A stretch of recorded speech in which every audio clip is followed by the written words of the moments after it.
وَمَا أَرْسَلْنَاكَ إِلَّا رَحْمَةً لِّلْعَالَمِينَ۔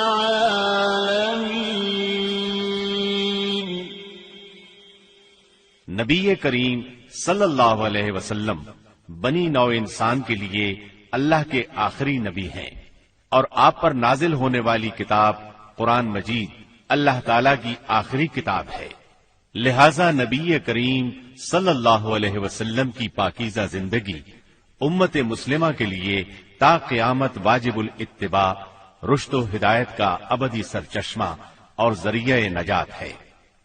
لَقَدْ كَانَ لَكُمْ فِي رَسُولِ اللَّهِ أُسْوَةٌ حَسَنَةٌ۔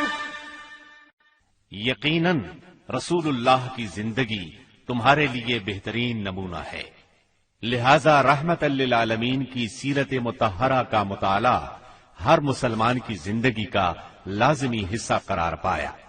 مسلمان مردوں، عورتوں اور بچوں کی اسی ضرورت کے پیش نظر دارالسلام اسٹوڈیو نے نبی رحمت صلی اللہ علیہ وسلم کی سیرت طیبہ پر سیٹ تیار کیا ہے، جس کی تیاری میں قرآن مجید، صحیح احادیث اور مستند سیرت کی کتابوں سے استفادہ کیا گیا ہے۔ اس سیٹ میں سیرت النبی صلی اللہ علیہ وسلم کو مفصل طور پر بیان کیا گیا ہے۔ نبی صلی اللہ علیہ وسلم کی زندگی کے تمام پہلو اور واقعات ترتیب وار انتہائی دلچسپ انداز، خوبصورت آواز اور آسان الفاظ میں بیان کیے گئے ہیں۔ لیجیے سماعت فرمائیے رحمت للعالمین۔ سیرت نبوی کو مکمل طور پر بیان کرنا اس وقت تک ممکن نہیں جب تک اسلام سے پہلے اور بعد کے حالات کا تقابل نہ کیا جائے۔ اس لیے ہم اصل مضمون سے پہلے اسلام سے پہلے عرب کی کیفیت بیان کریں گے، عرب اقوام اور ان کی معاشرت کا نقشہ کھینچیں گے، پھر وہ حالات بیان کریں گے جن میں رسول اللہ صلی اللہ علیہ وسلم کی بعثت ہوئی۔ لفظ عرب کے لغوی معنی صحرا اور بیاب و گیاہ زمین کے ہیں۔ عہد قدیم سے یہ لفظ جزیرہ نمائے عرب اور اس میں بسنے والی قوموں پر بولا گیا ہے۔ عرب کے مغرب میں بحر احمر اور جزیرہ نمائے سینا ہے۔ مشرق میں خلیج عرب اور جنوبی عراق کا ایک بڑا حصہ ہے۔ جنوب میں بحر عرب ہے جو در حقیقت بحر ہند کا پھیلاؤ ہے۔ شمال میں ملک شام اور کسی قدر شمالی عراق ہے۔ ان میں سے بعض سرحدوں کے بارے میں اختلاف بھی ہے۔ کل رقبے کا اندازہ 10 لاکھ سے 13 لاکھ مربع میل تک کیا گیا ہے۔ نسلی اعتبار سے مورخین نے عرب اقوام کی 3 قسمیں قرار دی ہیں۔ نمبر 1، عرب بائدہ، یعنی وہ قدیم عرب قبائل اور قومیں جو بالکل ناپید ہو گئیں اور ان کے متعلق ضروری معلومات بھی دستیاب نہیں، مثلاً عاد، سمود، تسم، جدیس، عمالقہ وغیرہ۔ نمبر 2، عرب عاربہ، یعنی وہ عرب قبائل جو یعرب بن یشجب بن قحطان کی نسل سے ہیں، انہیں قحطانی عرب کہا جاتا ہے۔ نمبر 3، عرب مستعربہ، یعنی وہ قبائل جو سیدنا اسماعیل علیہ السلام کی نسل سے ہیں، انہیں عدنانی عرب کہا جاتا ہے۔ عرب عاربہ یعنی قحطانی عرب کا اصل گہوارہ ملک یمن تھا۔ یہیں ان کے خاندان اور قبیلے مختلف شاخوں میں پھوٹے، پھیلے اور بڑھے۔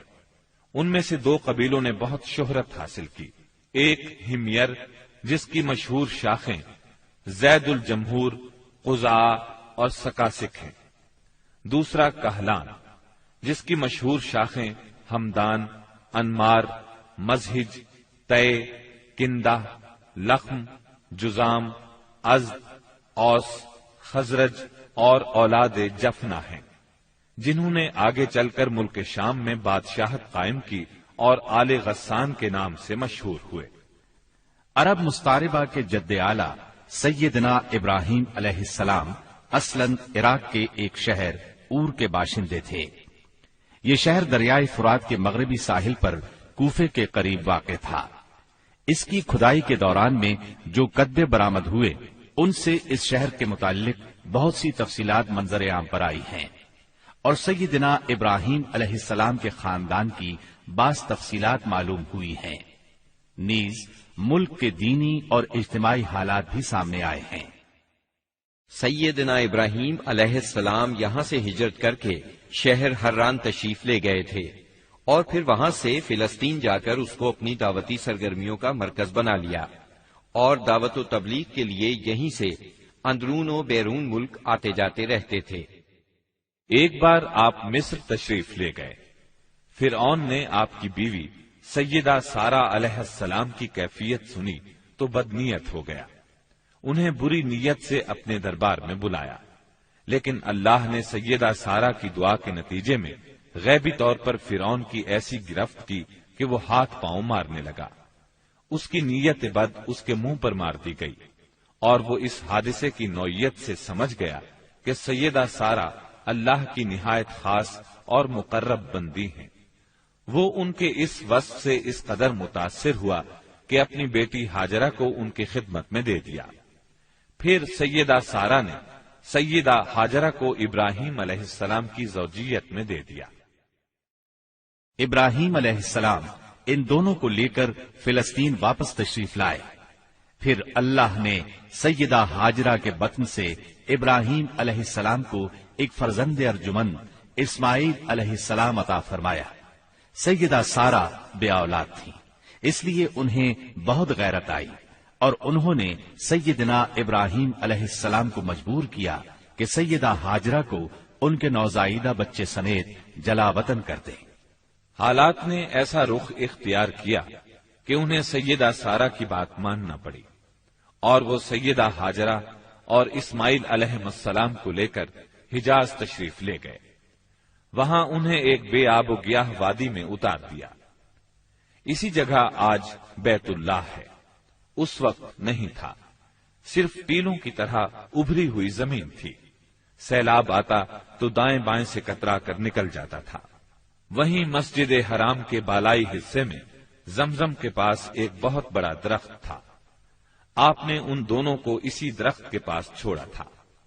اس وقت مکے میں پانی تھا نہ انسان، اس لیے سیدنا ابراہیم علیہ السلام نے ایک توشہ دان میں کھجوریں اور ایک مشکیزے میں پانی رکھ دیا۔ اس کے بعد فلسطین واپس چلے گئے۔ ادھر چند ہی دن میں کھجوریں اور پانی ختم ہو گیا۔ سخت مشکل پیش آئی، مگر اس مشکل وقت میں اللہ کے فضل سے زمزم کا چشمہ پھوٹ پڑا اور ان کے لیے خوراک کا سامان بن گیا۔ اسماعیل علیہ السلام جب جوان ہوئے تو جرہم قبیلے سے عربی سیکھ لی۔ یہ قبیلہ وہاں پانی دیکھ کر آباد ہو گیا تھا۔ اس قبیلے کے لوگ انہیں پسند کرنے لگے تو ان لوگوں نے اپنے خاندان کی ایک خاتون سے ان کی شادی کر دی۔ اسی دوران میں سیدہ ہاجرہ کا انتقال ہو گیا۔ ادھر سیدنا ابراہیم علیہ السلام کو خیال آیا کہ اپنا ترکہ دیکھنا چاہیے، چنانچہ وہ مکہ معظمہ تشریف لے گئے، لیکن سیدنا اسماعیل علیہ السلام سے ملاقات نہ ہوئی۔ بہو سے حالات دریافت کیے، اس نے تنگ دستی کی شکایت کی۔ آپ نے وصیت کی کہ اسماعیل آئیں تو کہنا اپنے دروازے کی چوکھٹ بدل دیں۔ سیدنا اسماعیل علیہ السلام اس وصیت کا مطلب سمجھ گئے۔ انہوں نے بیوی کو طلاق دے دی اور ایک دوسری عورت سے شادی کر لی جو جرہم کے سردار مزاز بن عمرو کی صاحبزادی تھی۔ ان کی دوسری شادی کے بعد ایک بار پھر سیدنا ابراہیم علیہ السلام مکے تشریف لے گئے، مگر اس مرتبہ بھی سیدنا اسماعیل علیہ السلام سے ملاقات نہ ہو سکی۔ بہو سے حال پوچھا تو اس نے اللہ کی حمد و ثنا بیان کی۔ آپ نے وصیت کی کہ اسماعیل اپنے دروازے کی چوکھٹ برقرار رکھیں، اور فلسطین واپس ہو گئے۔ اللہ تعالی نے مزاز کی بیٹی سے اسماعیل علیہ السلام کو 12 بیٹے عطا فرمائے۔ ان 12 بیٹوں سے 12 قبیلے وجود میں آئے اور سب نے مکے ہی میں رہائش اختیار کی۔ ان کے حالات زمانے کی گرد میں دب کر رہ گئے، صرف نابت اور قیدار کی اولاد گمنامی سے محفوظ رہی۔ قیدار بن اسماعیل علیہ السلام کی نسل مکہ معظمہ ہی میں پھلتی پھولتی رہی، یہاں تک کہ عدنان اور پھر ان کے بیٹے معد کا زمانہ آ گیا۔ عدنانی عرب کا سلسلہ نسب صحیح طور پر یہیں تک محفوظ ہے۔ عدنان نبی صلی اللہ علیہ وسلم کے سلسلہ نسب میں 21ویں پشت میں آتے ہیں۔ بہرحال معد کے بیٹے نزار سے کئی خاندان وجود میں آئے۔ دراصل نزار کے 4 بیٹے تھے اور ہر بیٹا ایک بڑے قبیلے کی بنیاد ثابت ہوا۔ چاروں کے نام یہ ہیں: ایاد، انمار، ربیہ اور مزر۔ ان میں سے آخری 2 قبیلوں کی شاخیں اور شاخوں کی شاخیں بہت زیادہ ہوئیں۔ چنانچہ ربیہ سے اسد بن ربیہ، انزا، عبد القیس، وائل، بکر، تغلب اور بنو حنیفہ وغیرہ وجود میں آئے۔ مزر کی اولاد 2 بڑے قبیلوں میں تقسیم ہوئی۔ نمبر 1 قیس اعلان بن مزر، نمبر 2 الیاس بن مزر۔ قیس اعلان سے بنو سلیم، بنو حوازن، بنو غطفان، غطفان سے افس، زبیان، اشجار اور غنی بن عاصر کے قبائل وجود میں آئے۔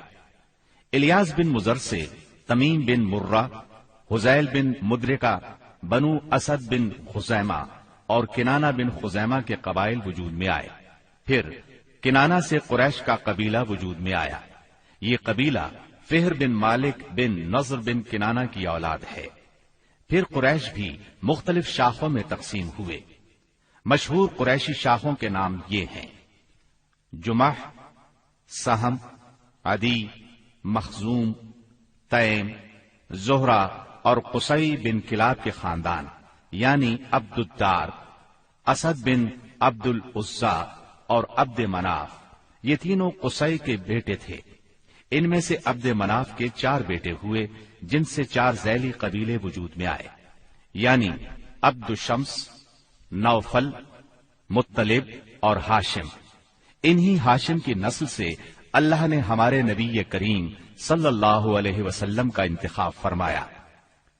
ابن عباس رضی اللہ عنہ کا بیان ہے کہ رسول اللہ صلی اللہ علیہ وسلم نے فرمایا، اللہ تعالی نے مخلوق پیدا فرمائی تو مجھے سب سے اچھے گروہ کے اندر رکھا، پھر قبائل کو چنا تو مجھے سب سے اچھے قبیلے کے اندر بنایا، پھر گھرانوں کو چنا تو مجھے سب سے اچھے گھرانے میں بنایا، لہذا میں اپنی ذات کے اعتبار سے بھی سب سے اچھا ہوں اور اپنے گھرانے کے اعتبار سے بھی سب سے بہتر ہوں۔ جس وقت جزیرۃ العرب پر اسلام کا سورج طلوع ہوا، وہاں 2 قسم کے حکمران تھے۔ ایک تاجپوش بادشاہ جو حقیقت میں مکمل طور پر آزاد اور خود مختار نہیں تھے، اور دوسرے قبائلی سردار جنہیں اختیارات کے لحاظ سے وہی حیثیت حاصل تھی جو تاجپوش بادشاہوں کی تھی، لیکن ان کی اکثریت کو ایک مزید امتیاز یہ حاصل تھا کہ وہ مکمل طور پر آزاد اور خود مختار تھے۔ اس وقت تاجپوش حکمران یہ تھے: شاہان یمن، شاہان آل غسان یعنی شام، اور شاہان ہیرا یعنی عراق۔ باقی عرب حکمران تاجپوش نہ تھے۔ عرب عاربہ میں سے قدیم ترین قوم سبا تھی۔ اور یعنی عراق سے جو کتبات برآمد ہوئے ان میں 2500 سال قبل مسیح کی اس قوم کا ذکر ملتا ہے، لیکن اس کے عروج کا زمانہ 11 صدی قبل مسیح سے شروع ہوتا ہے۔ اس کی تاریخ کے اہم ادوار یہ ہیں: 650 قبل مسیح سے پہلے کا دور۔ اس دور میں سبا کے بادشاہوں کا لقب مکرب سبا تھا۔ ان کا پایہ تخت سرواہ تھا، جس کے کھنڈرات آج بھی معارب کے مغرب میں 1 دن کے فاصلے پر پائے جاتے ہیں۔ یہ کھنڈرات خریبہ کے نام سے مشہور ہیں۔ اسی دور میں معارب کے مشہور بند کی بنیاد رکھی گئی، جسے یمن کی تاریخ میں بہت اہمیت حاصل ہے۔ 650 قبل مسیح سے 115 قبل مسیح تک کا دور۔ اس دور میں سبا کے بادشاہوں نے مکرب کا لفظ چھوڑ کر ملک یعنی بادشاہ کا لقب اختیار کر لیا اور سرواہ کی بجائے معارب کو اپنا دارالسلطنت بنایا۔ اس شہر کے کھنڈرات آج بھی صنعاء سے 60 میل مشرق میں پائے جاتے ہیں۔ 115 قبل مسیح سے 300 عیسوی تک کا دور۔ اس دور میں سبا کی مملکت پر قبیلہ ہمیر کو غلبہ حاصل رہا اور اس نے معارف کی بجائے ریدان کو اپنا پائے تخت بنایا۔ پھر ریدان کا نام ظفار پڑ گیا، جس کے کھنڈرات آج بھی شہر یریم کے قریب ایک دائرہ نما پہاڑی پر پائے جاتے ہیں۔ اسی دور میں قوم سبا کا زوال شروع ہوا۔ 300 عیسوی کے بعد سے آغاز اسلام تک کا دور۔ اس دور میں یمن کے اندر مسلسل اضطراب اور انتشار برپا رہا۔ انقلابات آئے، خانہ جنگیاں ہوئیں اور بیرونی قوموں کو مداخلت کے مواقع ہاتھ آئے، یہاں تک کہ ایک وقت ایسا بھی آیا کہ یمن کی آزادی سلب ہو گئی۔ چنانچہ اسی دور میں رومیوں نے عدن پر فوجی قبضہ کیا اور ان کی مدد سے حبشیوں نے ہمیر اور ہمدان کی آپس میں کشمکش سے فائدہ اٹھایا اور 340 عیسوی میں پہلی بار یمن پر قبضہ کیا۔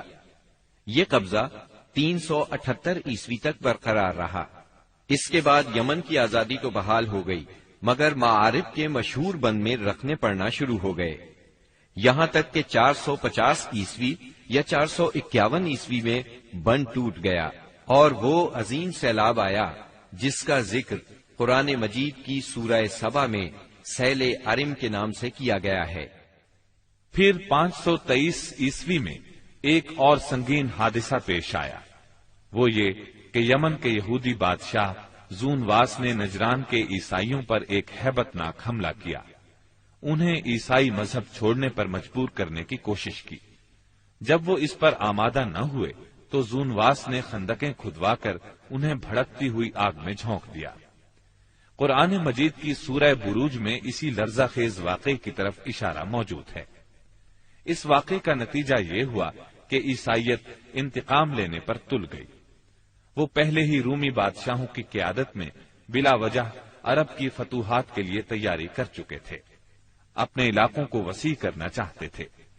انہوں نے حبشیوں کو یمن پر حملے کی ترغیب دی، انہیں باہری بیڑا مہیا کیا۔ حبشیوں نے رومیوں کی شہ پا کر 525 عیسوی میں اریات کی قیادت میں 70,000 فوج سے یمن پر دوبارہ قبضہ کر لیا۔ قبضے کے بعد اریات نے شاہ حبش کے گورنر کی حیثیت سے یمن پر حکمرانی کی، لیکن پھر اس کی فوج کے ایک ماتحت کمانڈر ابرہا نے اسے قتل کر کے خود اقتدار پر قبضہ جما لیا اور شاہ حبش کو بھی راضی کر لیا کہ وہ اس کے قبضے کو تسلیم کر لے۔ یہ وہی ابرہا ہے جس نے بعد میں خانہ کعبہ کو ڈھانے کی کوشش کی اور ایک لشکر جرار کے علاوہ چند ہاتھیوں کو بھی فوج کشی کے لیے ساتھ لایا، جس کی وجہ سے یہ لشکر اصحاب الفیل کے نام سے مشہور ہوا۔ عراق اور اس کے نواحی علاقوں پر سائرس اعظم کے زمانے ہی سے اہل فارس کی حکمرانی چلی آ رہی تھی۔ اسے کوروش کبیر، خورس یا سائرس ذوالقرنین بھی کہا جاتا ہے۔ اس کا زمانہ 557 تا 529 قبل مسیح ہے۔ اس کے مقابلے میں کسی کو آنے کی جرت نہیں تھی، یہاں تک کہ 326 قبل مسیح میں سکندر مقدونی نے دارا اول کو شکست دے کر فارسیوں کی طاقت توڑ دی، جس کے نتیجے میں ان کا ملک ٹکڑے ٹکڑے ہو گیا اور طوائف الملوکی شروع ہو گئی۔ یہ انتشار 230 عیسوی تک جاری رہا۔ اسی دوران میں قحطانی قبائل نے اپنا وطن چھوڑ کر عراق کے ایک بہت بڑے اور شاداب سرحدی علاقے پر بود و باش اختیار کر لی۔ پھر عدنانی لوگ اپنا وطن چھوڑ کر اس طرف آئے، انہوں نے لڑ بھیڑ کر جزیرہ فراتیہ کے ایک حصے پر اپنا قبضہ جما لیا۔ ادھر 226 عیسوی میں اردشیر نے جب ساسانی حکومت کی داغ بیل ڈالی تو رفتہ رفتہ فارسیوں کی طاقت ایک بار پھر پلٹ آئی۔ اردشیر کے عہد میں حیرہ، بادیات العراق اور جزیرے کے ربیعی اور مزری قبائل پر جزیمت الوضاح کی حکمرانی تھی۔ شاہان حیرہ کے پاس فارسی فوج کی ایک یونٹ ہمیشہ رہا کرتی تھی، جس سے بادیہ نشین عرب باغیوں کی سرکوبی کا کام لیا جاتا تھا۔ یہ بات تو مشہور ہے کہ مکے میں آبادی کا آغاز سیدنا اسماعیل علیہ السلام سے ہوا۔ آپ نے 137 سال کی عمر پائی اور تاحیات مکے کے سربراہ اور بیت اللہ کے متولی رہے۔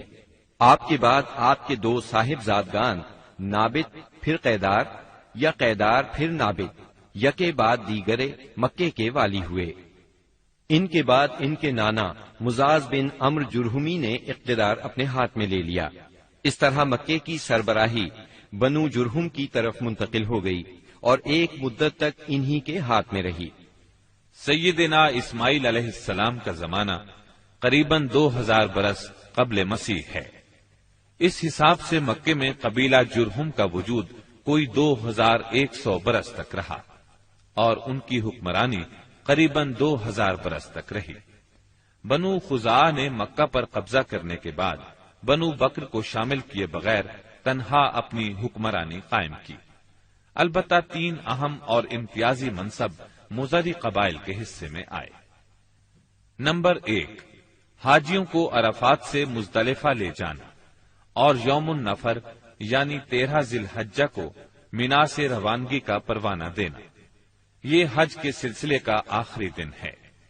یہ اعزاز الیاس بن مضر کے خاندان بنو غوث بن مرہ کو حاصل تھا۔ یہ صوفہ کہلاتے تھے۔ نمبر 2، 10 ذی الحجہ کی صبح کو مزدلفہ سے مینا کی جانب افاضہ یعنی روانگی۔ یہ اعزاز بنو ادوان کو حاصل تھا۔ نمبر 3، حرام مہینوں کو آگے پیچھے کرنا۔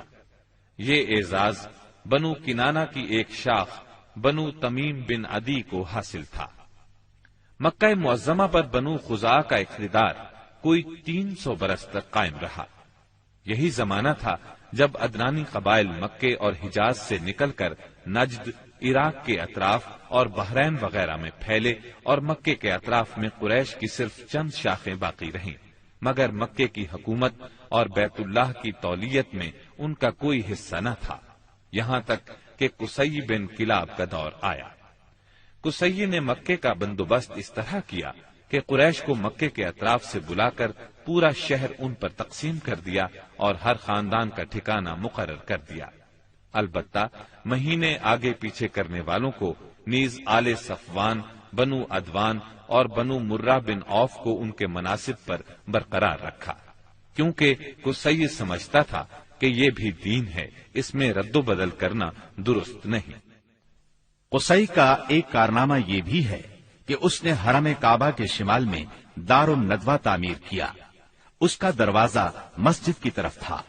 دار الندوہ دراصل قریش کی پارلیمنٹ تھی، جہاں تمام بڑے بڑے اور اہم معاملات کے فیصلے ہوتے تھے۔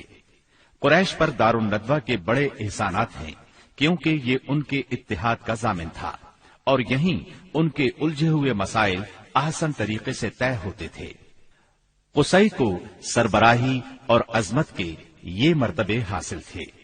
نمبر 1، دار الندوہ کی صدارت، جہاں بڑے بڑے معاملات کے بارے میں مشورے ہوتے تھے اور جہاں یہ لوگ اپنی بیٹیوں کی شادیاں بھی کرتے تھے۔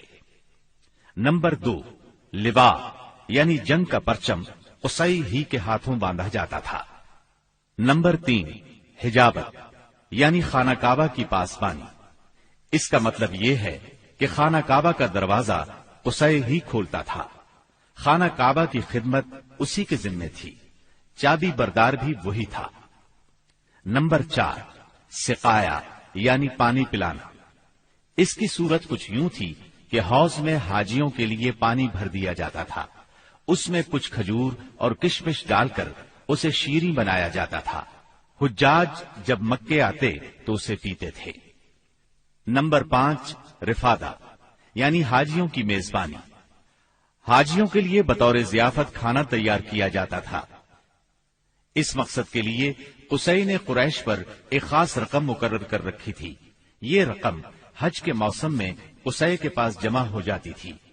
وہ اس رقم سے حاجیوں کے لیے کھانا تیار کراتا تھا۔ جو لوگ تنگ دست ہوتے یا جن کے پاس توشہ نہ ہوتا وہ یہی کھانا کھاتے تھے۔ ان کے علاوہ کچھ اور عہدے بھی تھے جنہیں قریش نے آپس میں تقسیم کر رکھا تھا۔ ان کی تفصیل یہ ہے۔ نمبر 1، ایثار یعنی فال گیری، قسمت کا حال دریافت کرنے کے لیے بتوں کے پاس جو تیر رکھے رہتے تھے ان کی تولیت۔ یہ منصب بنو جمح کو حاصل تھا۔ نمبر 2، مالیات کا نظم یعنی بتوں کا تقرب حاصل کرنے کے لیے جو نذرانے اور قربانیاں پیش کی جاتی تھیں ان کا انتظام کرنا، جھگڑوں اور مقدمات کا فیصلہ کرنا، یہ کام بنو سہم کو سونپا گیا۔ نمبر 3، شورا، یہ اعزاز بنو اسد کو حاصل تھا۔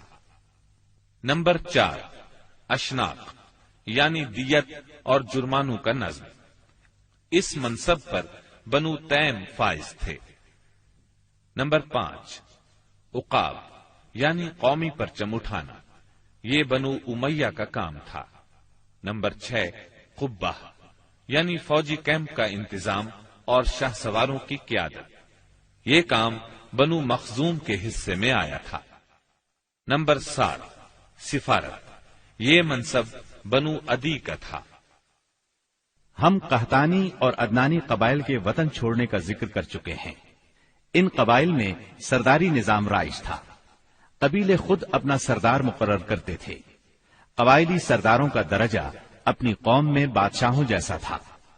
قبیلہ صلح اور جنگ میں بہرحال اپنے سردار کے فیصلے کا پابند ہوتا تھا۔ سردار کو وہی اقتدار اور اختیارات حاصل تھے جو کسی بادشاہ کو ہوا کرتے ہیں۔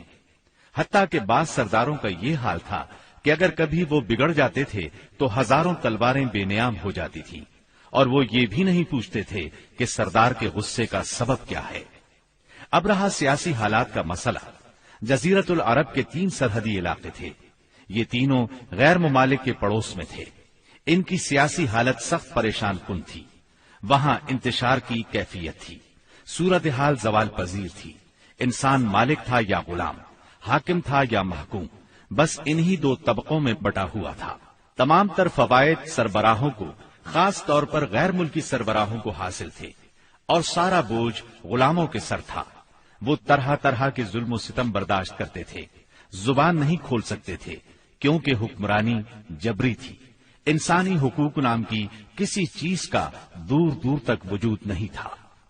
عرب کے عام باشندے اسماعیل علیہ السلام کی دعوت و تبلیغ کے نتیجے میں دین ابراہیم کے پیروکار تھے، اس لیے صرف اللہ کی عبادت کرتے تھے اور توحید پر کاربند تھے۔ لیکن وقت گزرنے کے ساتھ ساتھ انہوں نے اللہ کے احکامات کو بھلا دیا، پھر بھی ان کے اندر توحید اور دین ابراہیمی کے کچھ آثار باقی رہے، کچھ شعائر پر وہ عمل پیرا رہے، یہاں تک کہ بنو خزاعہ کا سردار عمرو بن لحی منظر عام پر آیا۔ اس کی نشو و نما نیکی، صدقہ و خیرات اور دینی باتوں سے گہری دلچسپی پر ہوئی تھی، اس لیے لوگوں نے اسے محبت کی نظر سے دیکھا، اسے بڑا عالم اور اللہ کا ولی سمجھ کر اس کی پیروی کی۔ پھر اس شخص نے ملک شام کا سفر کیا۔ اس نے دیکھا وہاں بتوں کی پوجا ہو رہی تھی۔ اس نے سمجھا یہ طریقہ بھی اچھا ہے اور برحق ہے، کیونکہ ملک شام پیغمبروں کی سرزمین تھی، آسمانی کتابیں وہاں نازل ہوئی تھیں۔ چنانچہ واپسی پر وہ وہاں سے اپنے ساتھ حبل بت بھی لے آیا اور اسے خانہ کعبہ کے اندر نصب کر دیا، اور اہل مکہ کو اللہ کے ساتھ شرک کی دعوت دی۔ اہل مکہ نے اس پر لبیک کہا۔ اس کے بعد بہت جلد حجاز کے باشندے بھی شامل ہو گئے، وہ بھی ان کے نقش قدم پر چل پڑے۔ اس طرح عرب میں بت پرستی کا آغاز ہوا۔ حبل کے علاوہ عرب کے قدیم ترین بتوں میں سے ایک منات تھا۔ یہ بحر احمر کے ساحل پر قدید کے قریب مشلل میں نصب تھا۔ اس کے بعد طائف میں لات نامی بت وجود میں آیا، پھر وادی نخلا میں عزا کا بت نصب کیا گیا۔ یہ تینوں عرب کے سب سے بڑے بت تھے۔ اس کے بعد حجاز کے ہر خطے میں شرک کی کثرت اور بتوں کی بھرمار ہو گئی۔ کہا جاتا ہے کہ ایک جن عمرو بن لحی کے تابع تھا۔ اس نے بتایا کہ قوم نوح کے بت یعنی ود، سوا، یغوث، یعوق اور نصر جدہ میں دفن ہیں۔ اس اطلاع پر عمرو بن لحی جدہ گیا اور ان بتوں کو کھود نکالا، پھر ان کو تہامہ لایا، اور جب حج کا زمانہ آیا تو انہیں مختلف قبائل کے حوالے کیا۔ یہ قبائل ان بتوں کو اپنے اپنے علاقوں میں لے گئے۔ اس طرح ہر قبیلے میں پھر ہر گھر میں ایک ایک بت ہو گیا۔ اسی پر بس نہیں کی گئی، اس کے بعد مشرکین نے مسجد حرام کو بھی بتوں سے بھر دیا۔ چنانچہ جب مکہ فتح ہوا تو بیت اللہ اور اس کے گردا گرد 360 بت تھے، جن کو خود رسول اللہ صلی اللہ علیہ وسلم نے اپنے دستے مبارک سے توڑا. آپ ہر ایک بت کو چھڑی سے ٹھوکر مارتے اور وہ گر جاتا. پھر آپ نے حکم دیا ان تمام بتوں کو مسجد حرام سے باہر نکال دو. چنانچہ ان سارے بتوں کو مسجد حرام سے باہر نکال کر جلا دیا گیا. غرض شرک اور بت پرستی اہل جاہلیت کے دین کا سب سے بڑا مظہر بن چکی تھی، اور ان لوگوں کو یہ گھمنڈ بھی تھا کہ وہ سیدنا ابراہیم علیہ السلام کے دین پر ہیں. پھر اہل جاہلیت کے یہاں بت پرستی کے کچھ خاص طریقے بھی رائج تھے جو زیادہ تر عمرو بن لوہی کے گھڑے ہوئے تھے. یہ جاہل لوگ سمجھتے تھے کہ عمرو بن لوہی کے طریقے دین ابراہیمی میں تبدیلی نہیں بلکہ بدعت حسنہ ہیں. ان میں بت پرستی کی کیا کیا رسمیں رائج تھیں، اس کی تفصیل بھی سن لیں. نمبر 1، اس دور کے جاہل مشرک بتوں کے پاس مجاور بن کر بیٹھتے تھے، ان کی پناہ ڈھونڈتے تھے، انہیں زور زور سے پکارتے تھے، حاجت روائی اور مشکل کشائی کے لیے ان کو پکارتے تھے اور سمجھتے تھے کہ وہ اللہ سے سفارش کر کے ہماری مراد پوری کرا دیں گے. نمبر 2، وہ بتوں کا حج اور طواف کرتے تھے، ان کے سامنے عجز و نیاز سے پیش آتے تھے اور انہیں سجدہ کرتے تھے. نمبر 3، بتوں کے لیے نذرانے اور قربانیاں پیش کرتے اور قربانی کے ان جانوروں کو کبھی بتوں کے آستانوں پر لے جا کر ذبح کرتے تھے اور کبھی کسی اور جگہ ذبح کر لیتے تھے، مگر بتوں کے نام پر ذبح کرتے تھے. ذبح کی ان دونوں صورتوں کا ذکر اللہ تعالی نے سورۃ المائدہ کی آیت نمبر 3 میں کیا ہے. وما ذبح على النصب، یعنی وہ جانور بھی حرام ہیں جو آستانوں پر ذبح کیے گئے ہوں. دوسری جگہ یعنی سورہ انعام کی آیت 121 میں فرماتے ہیں ولا تأكلوا مما لم يذكر اسم الله عليه، یعنی اس جانور کا گوشت مت کھاؤ جس پر اللہ کا نام نہ لیا گیا ہو.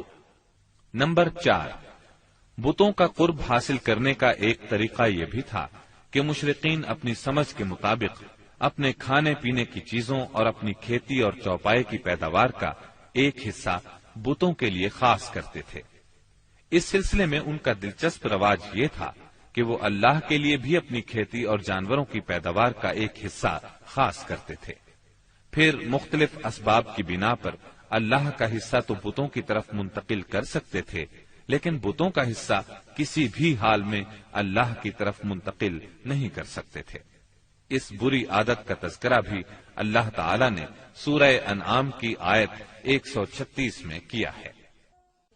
اللہ نے جو کھیتی اور چوپائے پیدا کیے ہیں اس کا ایک حصہ انہوں نے اللہ کے لیے مقرر کیا اور بذام خود کہتے ہیں کہ یہ اللہ کے لیے ہے اور یہ ہمارے شرکاء کے لیے ہے.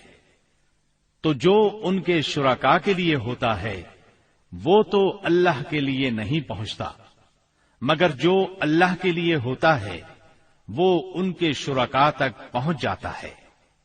کتنا برا ہے وہ فیصلہ جو یہ لوگ کرتے ہیں.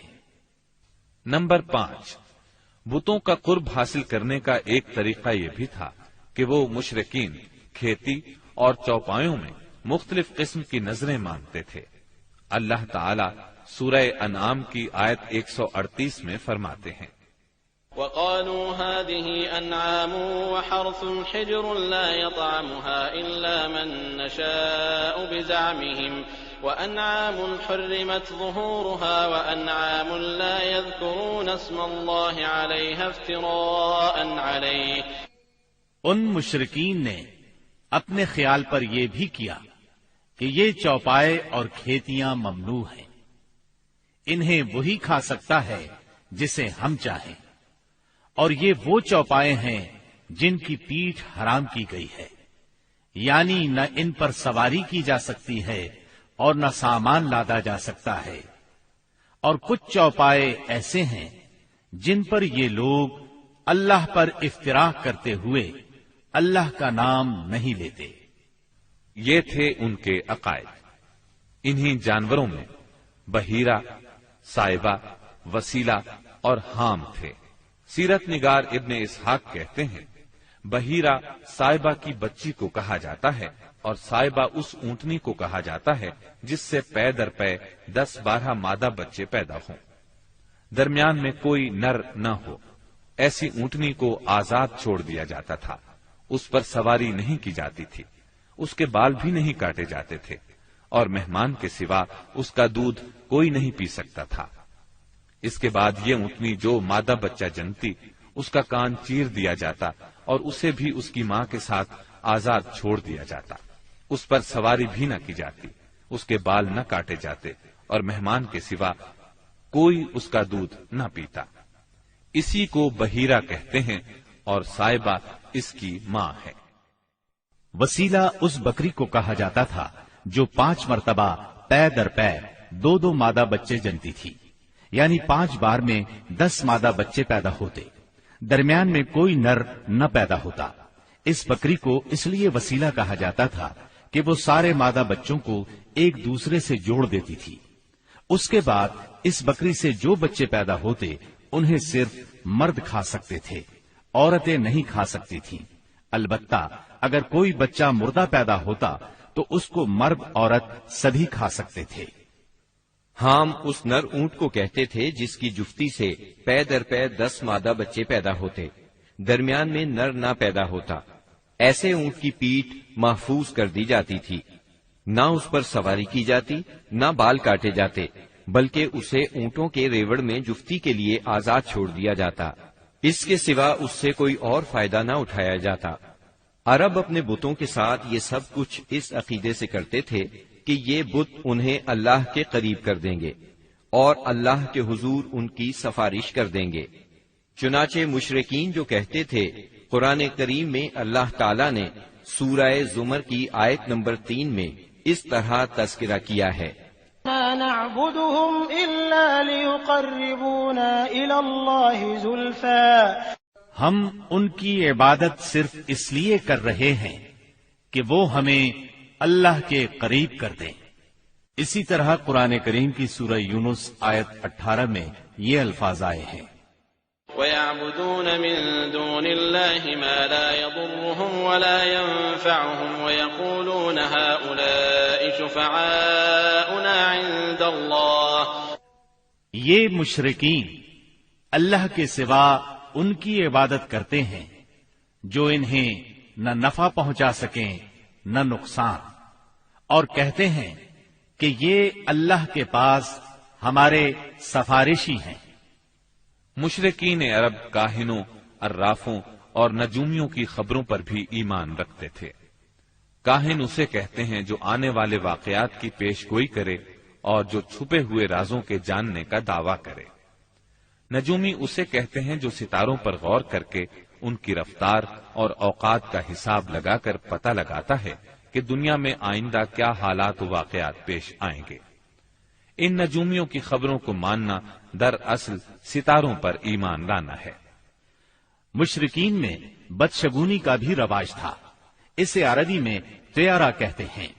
اس کی صورت یہ تھی کہ مشرکین کسی چڑیا یا ہرن کے پاس جا کر اسے بھگاتے تھے۔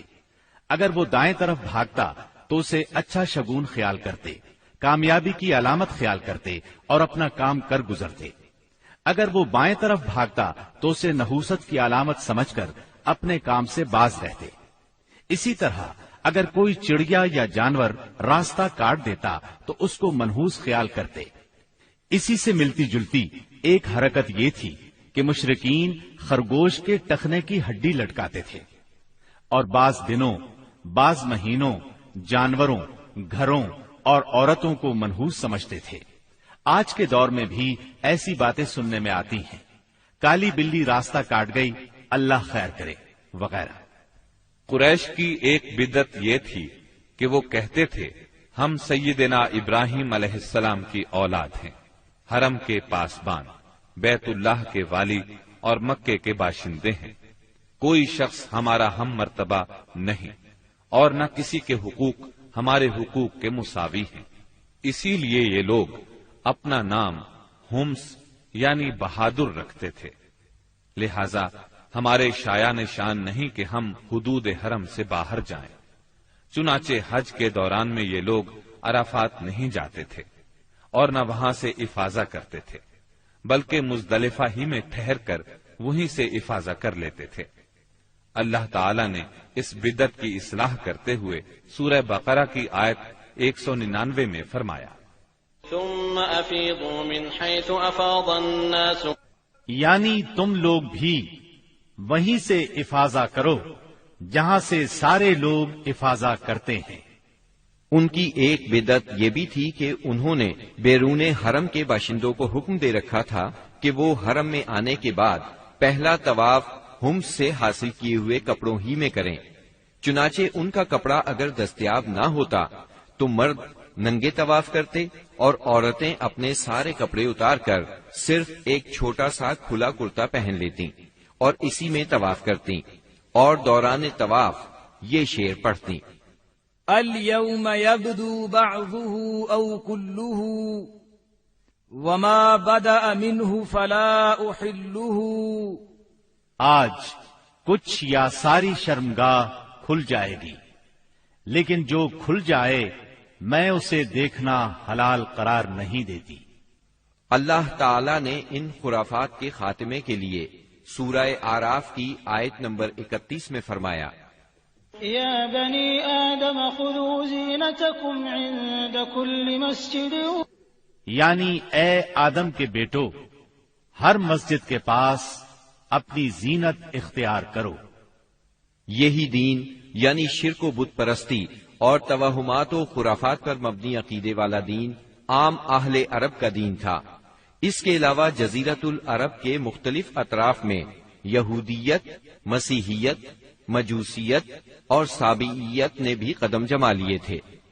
جزیرت العرب میں یہود کا دور اس وقت سے شروع ہوتا ہے جب فلسطین میں بابل اور آشور کی حکومت کی فتوحات کی وجہ سے یہودیوں کو اپنا وطن چھوڑنا پڑا۔ اس حکومت کی سخت گیری اور بخت نصر کے ہاتھوں یہودی بستیوں کی تباہی اور ویرانی، ان کے ہیکل کی بربادی اور ان کی اکثریت کی ملک بابل سے جلا وطنی کا نتیجہ یہ ہوا کہ یہود کی ایک جماعت فلسطین چھوڑ کر حجاز کے شمالی اطراف میں آ بسی اور یثرب، خیبر اور تیماء میں آباد ہو کر یہاں اپنی باقاعدہ بستیاں بسا لی، قلعے تعمیر کر لیے اور گڑھیاں بنا لی۔ وطن چھوڑ کر آنے والے ان یہود کے ذریعے عرب باشندوں میں کسی قدر یہودی مذہب کا بھی رواج ہوا اور اسلام کے ظہور سے پہلے اس کو بھی ایک اچھی بھلی حیثیت حاصل ہو گئی۔ اسلام کے ظہور کے وقت مشہور یہودی قبائل یہ تھے: خیبر، نذیر، مستلق، قریظہ اور قینقاع۔ جہاں تک عیسائی مذہب کا تعلق ہے، بلاد عرب میں اس کی آمد حبشی اور رومی قبضہ گیروں اور فاتحین کے ذریعے ہوئی۔ یمن پر حبشیوں کا قبضہ پہلی بار 340 عیسوی میں ہوا اور 378 عیسوی تک برقرار رہا۔ اس دوران یمن میں مسیحی مشن کام کرتا رہا۔ قریباً اسی زمانے میں ایک متقی اور پرہیزگار شخص فیمیون نجران پہنچا اور وہاں کے باشندوں میں عیسائی مذہب کی تبلیغ کی۔ نجران کے لوگوں کو اس کے دین میں کچھ ایسی سچی علامات نظر آئیں کہ وہ عیسائی ہو گئے۔ جہاں تک مجوسی مذہب کا تعلق ہے تو اسے زیادہ تر اہل فارس کے ہمسایہ عربوں میں فروغ حاصل ہوا، مثلاً عراق، عرب، بحرین، ہجر اور خلیج عربی کے ساحلی علاقے۔ ان کے علاوہ یمن پر فارسی قبضے کے دوران میں وہاں بھی اکا دکا افراد نے مجوسیت قبول کی۔ باقی رہا صابی مذہب، تو عراق کے آثار قدیمہ کی کھدائی کے دوران جو کتبات برآمد ہوئے ان سے پتہ چلتا ہے کہ یہ ابراہیم علیہ السلام کی کلدانی قوم کا مذہب تھا۔ دور قدیم میں شام و یمن کے بہت سے باشندے بھی اسی مذہب کے پیروکار تھے۔ عرب کے باقی دینوں کے ماننے والوں کا حال مشرکین ہی جیسا تھا، کیونکہ ان کے دل یکساں تھے، عقائد ایک سے تھے اور رسم و رواج میں ہم آہنگی تھی۔ جزیرت العرب کے سیاسی اور مذہبی حالات بیان کرنے کے بعد اب وہاں کے اجتماعی، اقتصادی اور اخلاقی حالات کا خاکہ مختصراً پیش کرتے ہیں۔ عرب آبادی مختلف طبقات میں بٹی ہوئی تھی۔ ہر طبقے کے حالات ایک دوسرے سے بہت زیادہ مختلف تھے۔ چنانچہ معزز طبقے میں مرد اور عورت کا تعلق خاصا ترقی یافتہ تھا۔ عورت کو بہت کچھ خود مختاری حاصل تھی، اس کی بات مانی جاتی تھی۔ اس کا اس قدر احترام اور حفاظت کی جاتی کہ اس کی خاطر تلواریں سونپ لی جاتی تھی، خون ریزی ہو جاتی تھی۔ آدمی جب اپنی شجاعت اور بہادری پر بات کرنا چاہتا، اپنی تعریف کرنا چاہتا، تو عموماً عورت ہی کو مخاطب کرتا۔ شجاعت اور سخاوت کی صفات کو ان کے درمیان بہت بڑا مقام حاصل تھا۔ اکثر اوقات ان میں صلح کے لیے عورت ہی بڑا کردار ادا کرتی تھی۔ وہ چاہتی تو قبائل کو صلح کے لیے جمع کر لیتی تھی، اور چاہتی تو ان کے درمیان جنگ کی آگ بھڑکا دیتی۔ لیکن ان تمام باتوں کے باوجود خاندان کا سربراہ مرد ہی کو مانا جاتا تھا، اور اس کی بات فیصلہ کن ہوتی تھی۔ اس طبقے میں مرد اور عورت کا تعلق عقد نکاح کے ذریعے ہوتا تھا۔ یہ نکاح عورت کے ولیوں کی نگرانی میں انجام پاتا تھا۔ عورت کو ان کی ولایت کے بغیر نکاح کا حق نہیں تھا۔ ایک طرف طبقہ اشراف یعنی معزز لوگوں کا یہ حال تھا، تو دوسری طرف دوسرے طبقات میں مرد عورت کے اختلاط کی اور بھی کئی صورتیں تھیں، جنہیں بدکاری، بے حیائی، فحاشی اور زناکاری کے سوا کوئی اور نام نہیں دیا جا سکتا۔ زمانہ جاہلیت میں کسی حد کے بغیر متعدد بیویاں رکھنا ایک عام بات تھی۔ لوگ دو سگی بہنوں کو بھی بیک وقت اپنے نکاح میں رکھ لیتے تھے۔ باپ کے بیوی کو طلاق دینے کے بعد یا اس کے فوت ہونے پر بیٹا اپنی سوتیلی ماں سے بھی نکاح کر لیتا تھا۔ طلاق کا اختیار مرد کو حاصل تھا اور اس کی کوئی حد مقرر نہیں تھی۔ زناکاری تمام طبقات میں عروج پر تھی، کوئی طبقہ یا انسانوں کی کوئی قسم اس سے مستثنا نہ تھی۔ البتہ کچھ مرد اور کچھ عورتیں ایسے ضرور تھے جنہیں اپنی بڑائی کا احساس اس برائی کی کیچڑ میں لت پت ہونے سے باز رکھتا تھا۔ پھر آزاد عورتوں کا حال لونڈیوں کی نسبت اچھا تھا۔ اصل مصیبت لونڈیاں ہی تھیں۔ ایسا لگتا ہے جیسے ان جاہلوں کی اکثریت اس برائی کی طرف منسوب ہونے میں کوئی آر بھی محسوس نہیں کرتی تھی۔ جاہلیت میں باپ بیٹے کا تعلق بھی مختلف نوعیت کا تھا۔ کچھ تو ایسے تھے جو کہتے تھے انما اولادنا بیننا اکبادنا تمشی علی الارض، یعنی ہماری اولاد ہمارے کلیجے ہیں جو روئے زمین پر چلتے پھرتے ہیں۔ جبکہ دوسری طرف کچھ لوگ ایسے بھی تھے جو لڑکیوں کو رسوائی اور خرچ کے خوف سے زندہ دفن کر دیتے تھے اور بچوں کو فقر و فاقے کے ڈر سے مار ڈالتے تھے۔ تاہم یہ کہنا مشکل ہے کہ یہ سنگ دلی بڑے پیمانے پر رائج تھی، کیونکہ عرب اپنے دشمنوں سے اپنی حفاظت کے لیے دوسروں کی بنسبت کہیں زیادہ اپنی اولاد کو بہتر سمجھتے تھے اور اس بات کا احساس بھی رکھتے تھے۔ مطلب یہ کہ مجموعی طور پر ان کی حالت بہت کمزور تھی، عقل سے عاری تھی اور ذلت میں گھری ہوئی تھی۔ جہالت نے ان کو اپنے گھیرے میں لیا ہوا تھا۔ خرافات کا دور دورہ تھا، لوگ جانوروں جیسی زندگی گزار رہے تھے۔ عورت بیچی اور خریدی جاتی تھی، بعض اوقات اس سے مٹی اور پتھر جیسا سلوک کیا جاتا تھا۔ قوم کے باہمی تعلقات کمزور بلکہ ٹوٹے ہوئے تھے۔ رہ گئی حکومتیں تو ان کو صرف اپنا خزانہ بھرنے سے غرض تھی یا مخالفوں پر فوج کشی کرنے کی فکر۔ اقتصادی حالت بھی خراب تھی، صرف تجارت ان کے نزدیک ضروریات زندگی حاصل کرنے کا سب سے اہم ذریعہ تھی، اور تجارت کے لیے امن و سلامتی کی فضا کا ہونا ضروری ہے، ورنہ تجارتی آمد و رفت نہیں ہو سکتی۔ جبکہ ان کا حال یہ تھا کہ سوائے حرمت والے مہینوں کے امن اور سلامتی کا کہیں وجود نہ تھا۔ یہی وجہ ہے کہ صرف حرمت والے مہینوں میں عرب کے مشہور بازار اکاز، ذی المجاز اور مجنہ لگتے تھے۔ جہاں تک صنعتوں کا معاملہ ہے تو عرب اس میدان میں ساری دنیا سے پیچھے تھے۔ کپڑے کی بنائی اور چمڑے کی دباغت وغیرہ کی شکل میں جو چند صنعتیں پائی بھی جاتی تھیں وہ زیادہ تر یمن، ہیرا اور شام سے ملے ہوئے علاقوں میں تھی۔ البتہ اندرون عرب گلہ بانی اور کھیتی باڑی کا کسی قدر رواج تھا۔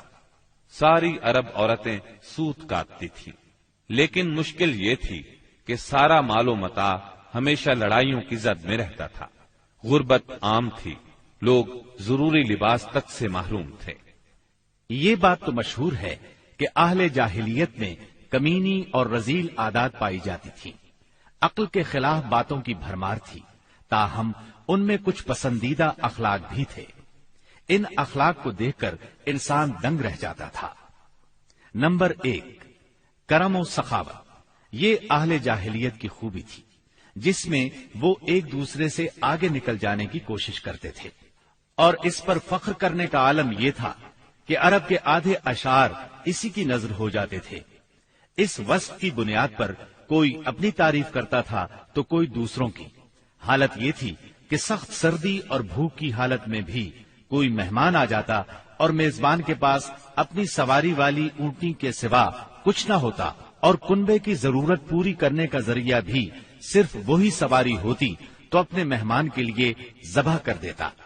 یہ ان کے کرم ہی کا نتیجہ تھا کہ بڑی بڑی دیت اور مالی ذمہ داریاں اٹھا لیتے تھے، اور اس طرح انسانوں کو بربادی اور خون ریزی سے بچا کر دوسرے رئیسوں اور سرداروں کے مقابل فخر کرتے تھے۔ وہ جوا کھیلتے تھے۔ ان کا خیال تھا یہ بھی سخاوت کی ایک راہ ہے، کیونکہ انہیں جو نفع حاصل ہوتا یا نفع حاصل کرنے والوں کے حصے سے جو کچھ زائد بچ رہتا اس کو وہ مسکینوں کو دے دیتے تھے۔ اسی لیے قرآن پاک نے شراب اور جوئے کے نفع کا سرے سے انکار نہیں کیا، بلکہ سورہ بقرہ کی آیت 219 میں فرمایا، وَإِثْمُهُمَا أَكْبَرُ مِن نَّفْعِهِمَا، یعنی ان دونوں کا گناہ ان کے نفع سے بڑھ کر ہے۔ نمبر 2، ایفائے عہد یعنی وعدے کا پورا کرنا۔ دور جاہلیت کے اخلاق فاضلہ میں سے ہے۔ عہد کو ان کے نزدیک دین کی حیثیت حاصل تھی، جس سے وہ ہر حال میں چمٹے رہتے تھے، اور اس راستے میں اپنی اولاد کا خون اور اپنے گھر بار کی تباہی بھی ہیج سمجھتے تھے۔ نمبر 3، خودداری اور عزت نفس۔ اس پر قائم رہنا اور ظلم و جبر برداشت نہ کرنا بھی جاہلیت کے معروف اخلاق میں سے تھا۔ اس کا نتیجہ یہ تھا کہ ان کی شجاعت اور غیرت حد سے بڑھی ہوئی تھی۔ وہ فوراً بھڑک اٹھتے تھے اور چھوٹی سے چھوٹی توہین آمیز بات پر تلوار اور نیزہ اٹھا لیتے تھے، اور نہایت خون ریز جنگ چھڑ جاتی، اور انہیں اس راہ میں اپنی جان کی قطعاً پرواہ نہ رہتی تھی۔ نمبر 4، عزائم کی تکمیل۔ اہل جاہلیت میں ایک خاص بات یہ بھی تھی کہ جب وہ کسی کام کو فخر اور ناز کا ذریعہ سمجھ کر انجام دینے پر تل جاتے تو پھر کوئی رکاوٹ انہیں روک نہیں سکتی تھی۔ وہ اپنی جان پر کھیل کر اس کام کو انجام دے ڈالتے تھے۔ نمبر 5، حلم، بردباری اور سنجیدگی۔ یہ خوبی بھی ان کے نزدیک قابل تعریف تھی، لیکن چونکہ ان میں شجاعت حد سے بڑھ کر تھی، ہر وقت جنگ و جدل پر آمادہ رہتے تھے، اس لیے یہ عادت بہت کم پائی جاتی تھی۔ نمبر 6، بدوی سادگی، یعنی رہن سہن کی الجھنوں اور داؤ پیچ سے ناواقف تھے۔ اس کا نتیجہ یہ تھا کہ ان میں سچائی اور امانت پائی جاتی تھی۔ دھوکہ دہی، بد عہدی سے دور تھے اور نفرت کرتے تھے۔ ہم سمجھتے ہیں کہ جزیرت العرب کو ساری دنیا سے جو جغرافیائی نسبت حاصل تھی، اس کے علاوہ یہی وہ قیمتی اخلاق تھے جن کی وجہ سے اہل عرب کو بنی نوع انسان کی قیادت اور رسالت عامہ کا بوجھ اٹھانے کے لیے منتخب کیا گیا تھا، کیونکہ یہ اخلاق اگرچہ بعض اوقات شر اور فساد کا سبب بن جاتے تھے اور ان کی وجہ سے المناک حادثات بھی پیش آ جاتے تھے، لیکن اپنی نوعیت کے بڑے قیمتی اخلاق تھے۔ یہ تھوڑی سی اصلاح کے بعد انسانی معاشرے کے لیے نہایت مفید بن سکتے تھے، اور یہی کام اسلام نے انجام دیا۔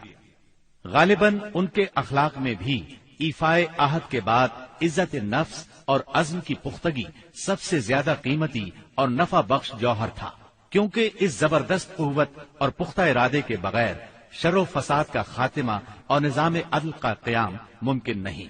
اہل جاہلیت کے کچھ اور بھی اچھے اخلاق تھے، لیکن ان سب کو بیان کیا جائے تو بات بہت طویل ہو جائے گی، لہذا انہی پر اکتفا کرتے ہوئے ہم آگے چلتے ہیں۔ ہمارے رسول مقبول محمد صلی اللہ علیہ وسلم کی ولادت باسعادت موسم بہار میں پیر کے دن صبح صادق کے بعد اور طلوع آفتاب سے پہلے 9 ربیع الاول سن عام الفیل 20 یا 22 اپریل 571 عیسوی کو مکہ مکرمہ میں ہوئی۔ پیر کا دن آپ کی مبارک زندگی میں بڑی اہمیت کا حامل ہے۔ سیدنا ابن عباس رضی اللہ عنہ فرماتے ہیں کہ آپ پیر کو پیدا ہوئے، پیر کے دن آپ کو نبوت سے سرفراز فرمایا گیا، سوموار ہی کو مکے سے مدینے کی طرف ہجرت کے لیے نکلے، سوموار ہی کو آپ مدینہ منورہ تشریف لائے اور آپ نے پیر ہی کے دن اس دار فانی کو خیر باد کہا۔ آپ کے پیدا ہوتے ہی آپ کے دادا عبد المطلب آپ کو گود میں اٹھا کر خانہ کعبہ میں لے گئے، آپ کے لیے دعا کی اور محمد نام رکھا۔ پوتے کی پیدائش کی خوشی میں 7ویں دن اپنے قبیلے کی دعوت کی۔ لوگوں نے آپ کے دادا سے پوچھا، آپ نے نومولود کا نام دوسرے لوگوں کے ناموں جیسا کیوں نہیں رکھا؟ انہوں نے جواب دیا، میں چاہتا ہوں میرے پوتے پر اس نام کا اثر پڑے اور میرا پوتا تعریف و توصیف حاصل کرے۔ آپ کی والدہ سیدہ آمنہ نے آپ کا نام احمد رکھا۔ انجیل میں بطور پیشگوئی آپ کے 2 نام آئے ہیں، فارقلید اور منہمنا۔ قرآن مجید کی سورہ انبیاء آیت 107 میں اللہ تعالی نے آپ کو رحمت للعالمین کہا ہے۔ وما ارسلناك الا رحمة للعالمین، یعنی ہم نے آپ کو تمام جہانوں کے لیے رحمت بنا کر بھیجا ہے۔ آپ کا نسب نامہ اس طرح ہے، محمد بن عبداللہ بن عبد المطلب بن ہاشم بن عبد مناف بن قصی بن کلاب بن مرہ بن کعب بن لعی بن غالب بن فہر بن مالک بن نظر بن کنانہ بن خزیمہ بن مدرکہ بن الیاس بن مزر بن نزار بن معد بن عدنان۔ اس بات پر سب کا اتفاق ہے کہ عدنان سیدنا اسماعیل علیہ السلام کی نسل سے ہیں، لیکن دونوں کے درمیان میں کتنی پشتیں ہیں اور ان کے نام کیا کیا ہیں، اس میں بہت اختلاف پایا جاتا ہے۔ آپ کی والدہ کا نام سیدہ آمنہ تھا۔ سیدہ آمنہ کے والد وہب بن عبد مناف بن زہرہ بن کلاب تھے۔ یہ وہی کلاب ہیں جو والد کی طرف سے بھی نبی صلی اللہ علیہ وسلم کے نسب نامے میں آتے ہیں۔ ان کا اصل نام عروہ یا حکیم تھا، لیکن کتوں کے ذریعے بکثرت شکار کھیلا کرتے تھے، اس لیے کلاب کے نام سے مشہور ہو گئے۔ عربی میں کلاب کتوں کو کہتے ہیں۔